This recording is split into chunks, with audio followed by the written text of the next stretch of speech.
Welcome to another episode of A Visit with That Person of High Strangeness. My name is Timo, and I'll be filling in for Lillian, your usual host, while she's out recovering from surgery. Today's topic is whole person healing, and we'll be visiting with the esteemed Professor Rustum Roy of Pennsylvania State University. Professor Roy is one of the most brilliant people on the planet and has published over 1,000 articles, papers, and books. When Professor Roy speaks, people usually listen. Let's see what he has to say.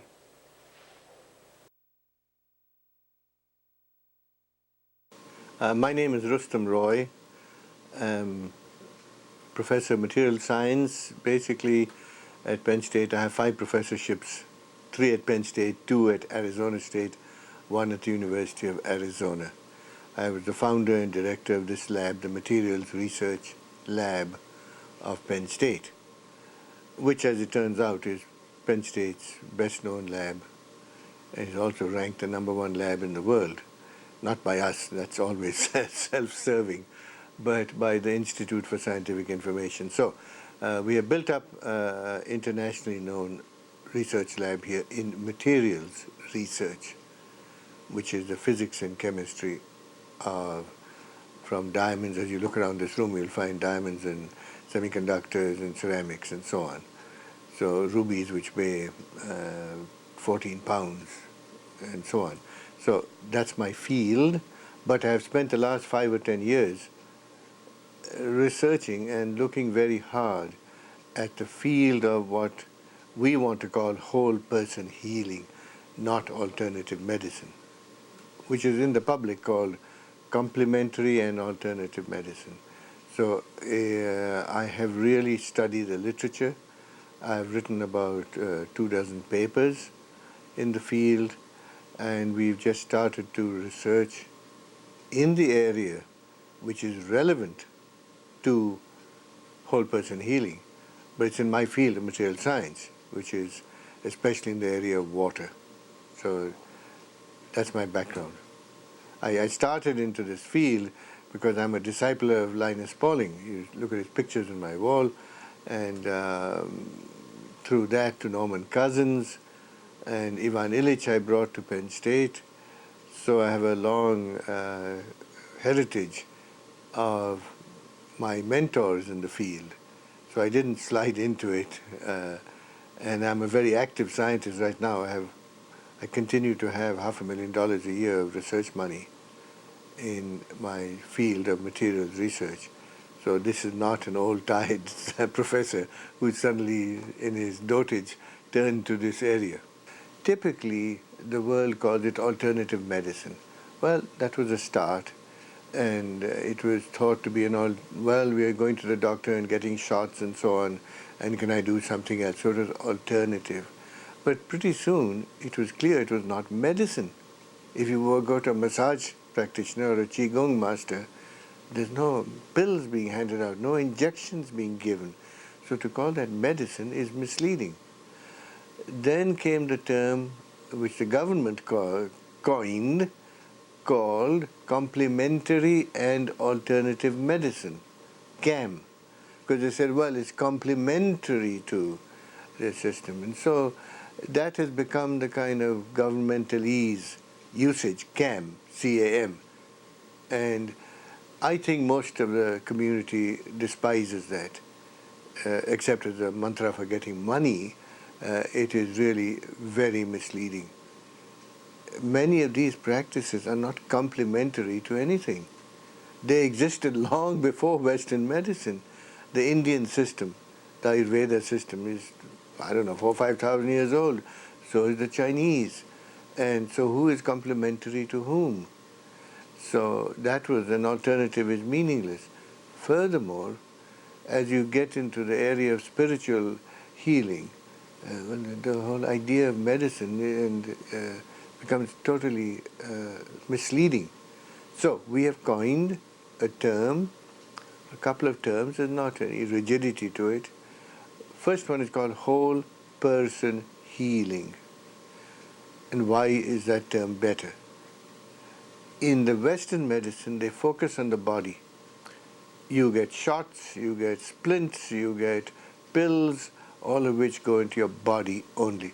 So the person is treated as a body, and it is clear that human beings are not just bodies. The term complementary and alternative medicine has become the governmentalese, and it is used widely, and it really is misleading and inaccurate.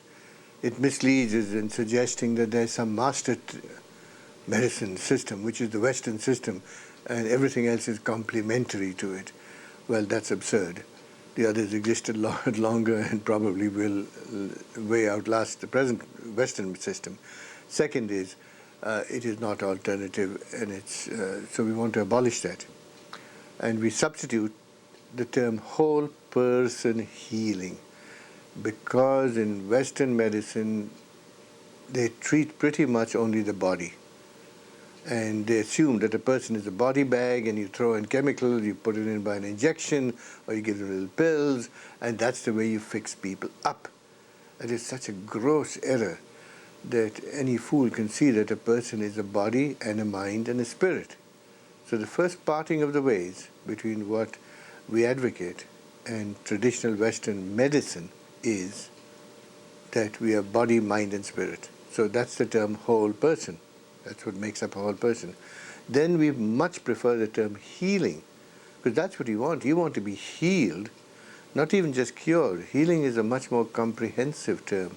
It pulls, you're made whole. That's the etymology of the word healing. And that's what everybody wants. It's not just curing, it's not just a medicine. So in some ways, this is an ideal term, whole person healing.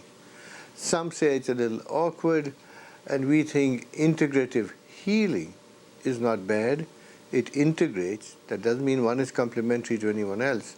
So integrative healing is a possible alternative. So let's start with the language. Let's use language correctly. Whole person healing or integrative healing. That's what we are about. So I think without accurate language, a lot of things get swept under the rugs. So we always start there. Another thing is a healer. A doctor gives medicine, but a healer interacts with the patient. A healer, it's a two-way street. In the first case, in Western medicine, it's very much one way. You go into the doctor, he talks 28 minutes, you talk for 10 seconds. In the healer, she or he is listening. There's a lot of listening going on. So it's interactive, much more interactive. So that's a language issue. The second area which one should start with is why is Western medicine called scientific? Well, this was a very clever move by the medical community in the 1950s to switch from being a service. Doctors were really beautiful human beings who really wanted to help people and go out and serve people. Well, science was riding high. First, science has cheated technology in America by claiming the credit for all the trains and planes and wonderful gizmos that we have, air conditioning, and who wants to be without all that, which had nothing to do with science. It had a lot to do with technology. But scientists could claim all the benefits. And then pretty soon the medics said, hey, let us do that. So we now label ourselves scientific medicine, not realizing by that they had signed their death warrant, because scientific means reductionist, reduce everything to the simplest, abstract quantities, get away from real human beings and look at screens. So the service quality of American medicine, which was a wonderful thing. They sent missionaries all over the world. They sent people to American Indian reservations and really served the health of the people. That all disappeared, and it became about scientific, i.e. reductionist medicine. Well, the tragedy, as always happens, is the science was very poor. It has very little to do with science. What happens in medicine today is very tenuously related to science. Let me explain that in some detail.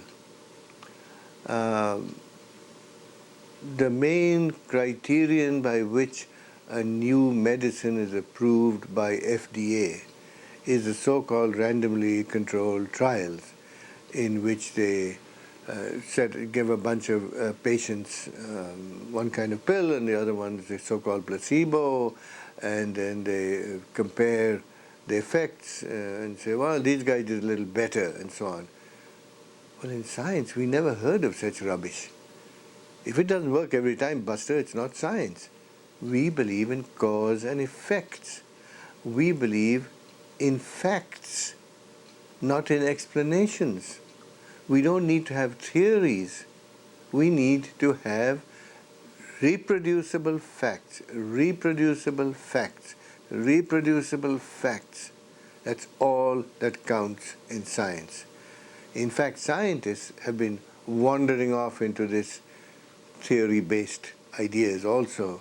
When I came to Penn State, all American geologists, all science-based, all on peer-reviewed papers, absolutely rejected Alfred Wegener's ideas from the 1930s in Germany on continental drift. So imagine a whole continent of scientists who were that dumb that they couldn't believe in continental drift. Well, in about 10 years, 10 or 15 years it took to convert him. Well, today, of course, it's all gone, right? I mean, they've said, yes, continental drift works. Yeah, right, we got all those plates out in the middle of the ocean and all this stuff. So we see first that science changes. It should change. B, that science has a lot more to do with facts, facts, facts than theories, and much less to do with statistics. So the statistical medicine, which is what they could call it, but not scientific medicine, is based on another big erroneous assumption. When they do a randomly controlled trial, it's not randomly, it is so random that there's no control. For instance, it has to be assumed that the two matching sets have identical genes. Wait a minute, they don't check your DNAs. That they're having the same diet. Wait a minute. Nobody controls for diet. Do they control for exercise? No. So these are not identical samples, so they break the law of statistics, that to compare two units, they've got to be identical. They're nowhere near it. So the whole thing turns out to be a joke. I mean, there's nothing below the level of terminology which would accurately describe an RCT, but a joke. It's a statistical approach to looking at do things do this good. Now, the joke goes much further because it is a perfect proof of body, mind, and spirit. If you take the same pill and give it in Germany, we've got nice data, in Brazil and in America. In Germany, it has 70% effectiveness. In America, about 45 maybe, and in Brazil, 18. Wait a minute, it's the same pill working on human beings. So what in fact do those